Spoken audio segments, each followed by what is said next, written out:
Bom, pessoal, então nesse vídeo eu vou explicar para vocês como resolver esse exercício que está aí na sua tela. Bom, então o exercício pede para a gente implementar um tipo abstrato de dados, um TAD, denominado aluno, que contenha o nome do aluno, e um vetor de 3 notas do tipo real, que são as notas do aluno.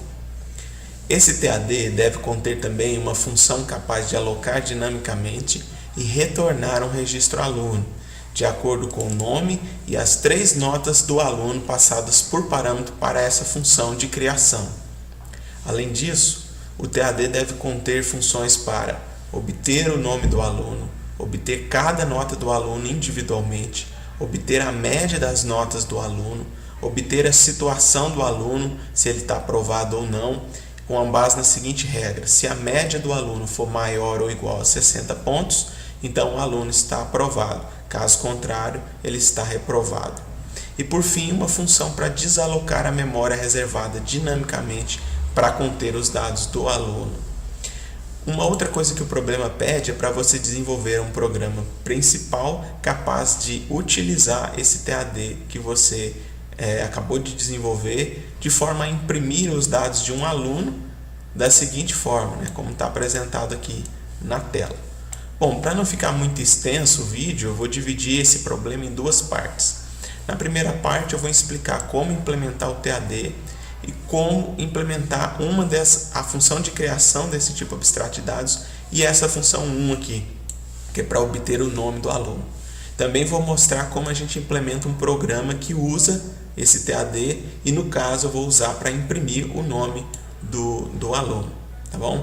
Então eu já deixei preparado aqui alguns arquivos. O primeiro é um arquivo de cabeçalho desse tipo abstrato de dados, que eu chamei de aluno.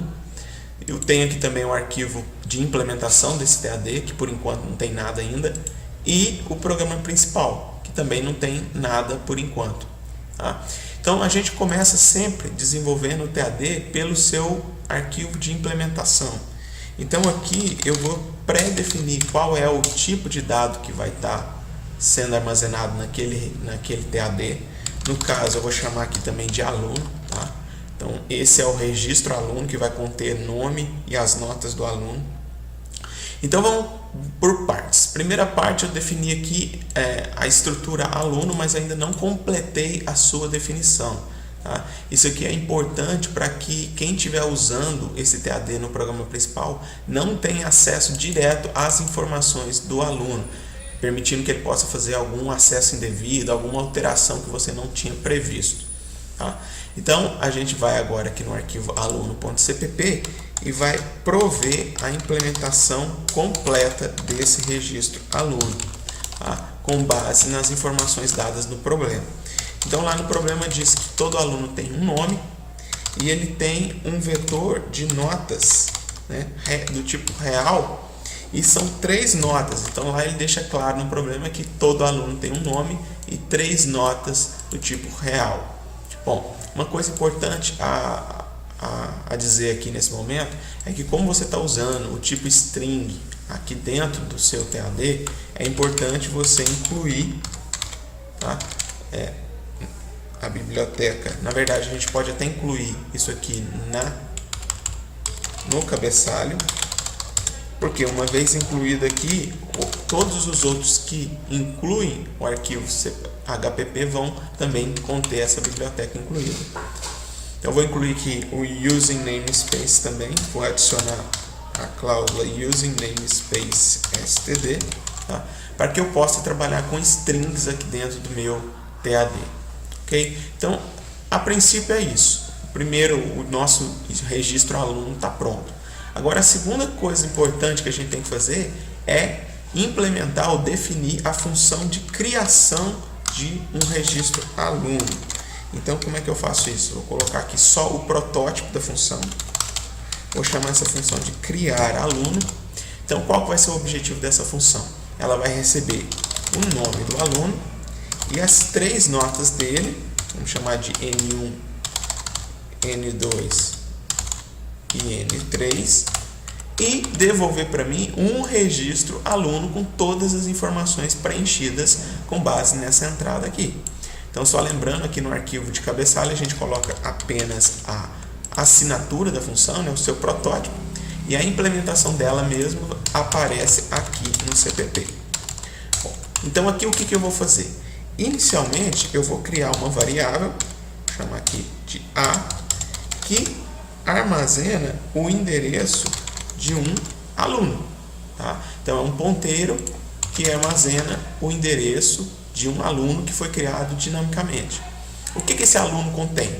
Como essa variável é do tipo aluno, a gente sabe que toda variável desse tipo vai conter um campo nome e um campo chamado notas, que na verdade é um vetor, e portanto eu tenho 3 variáveis aqui, né? Notas na posição 0, notas na posição 1 e notas na posição 2.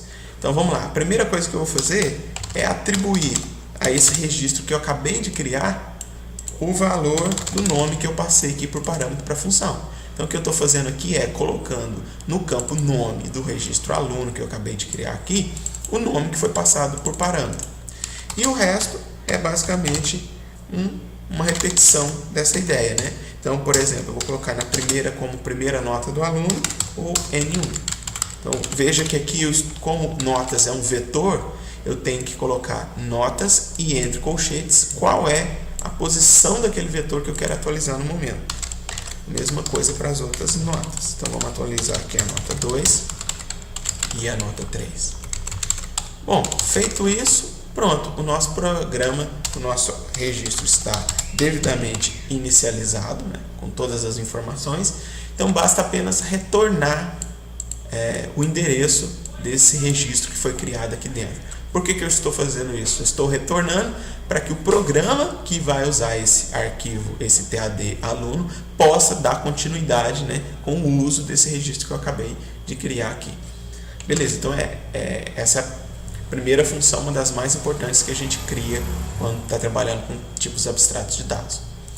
Por fim, nesse vídeo, então, a gente vai criar agora a função obter nome. Para essa função, qual que é o objetivo dela? Essa função vai receber um registro aluno e ela vai devolver para mim o nome desse aluno, certo? Por que eu já não obtenho esse nome do aluno por meio da própria variável, né, por tipo abstrato? Bom, a questão é que o meu registro foi declarado aqui de forma que eu não tenho acesso a essas informações fora do arquivo de implementação, que é esse arquivo aqui. Tá? Isso eu fiz de propósito, então eu não quero que o meu usuário, aquele que vai usar o TAD aluno, tenha acesso direto ao nome dele. Se ele quiser ter acesso ao nome do aluno, ele tem que chamar a função obter nome e passar o registro do aluno, e essa função sim vai obter esse nome e retornar para ele. Então, como é que eu implemento essa função? Essa daqui é bastante simples. Tá? Basta simplesmente retornar o nome do aluno.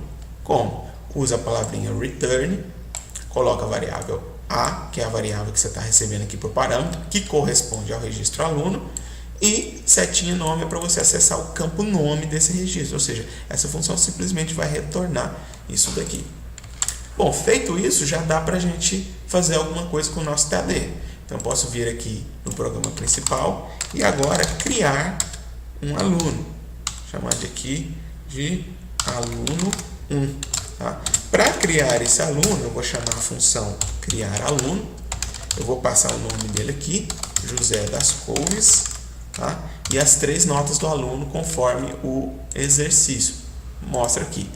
Então, a primeira nota é 7.6, depois 7.3, depois 9.5. Então, 7.6, 7.3 e 9.5. Pronto. Feito isso, eu vou ter criado um aluno com as seguintes informações. E para ter certeza que realmente isso foi feito, vamos usar a função obter nome para imprimir o nome do aluno da forma como pede aqui no exercício. Então, eu vou colocar a palavrinha nome, 2 pontos, e o nome daquele aluno que eu acabei de criar. Então, vamos lá, vou colocar aqui nome, 2 pontos, e depois basta chamar a função obter nome passando o endereço do registro que eu acabei de criar aqui, que no caso o nome é aluno 1. Tá? Se eu tivesse outro aluno, vamos, por exemplo, criar outro aluno aqui, um aluno 2, chamado, sei lá, Mateus, com as notas 8.5, 2.3 e 7.5, eu poderia também imprimir os dados desse aluno da mesma forma que eu fiz para o aluno 1. Tranquilo? Então vamos compilar o nosso programa. Não teve nenhum erro. Vamos construir e agora executar. Então você pode ver aqui que o nome impresso foi o nome do aluno 1, foi exatamente o que eu informei aqui, e o nome impresso para o aluno 2 foi o que eu informei aqui. Bom, na próxima videoaula eu vou explicar como a gente desenvolve o restante das funções, né, e mostra o relatório do jeito que o exercício pede aqui. Eu vou colocar o link desse vídeo aqui no final desse vídeo mesmo, ou na descrição do vídeo, tá bom?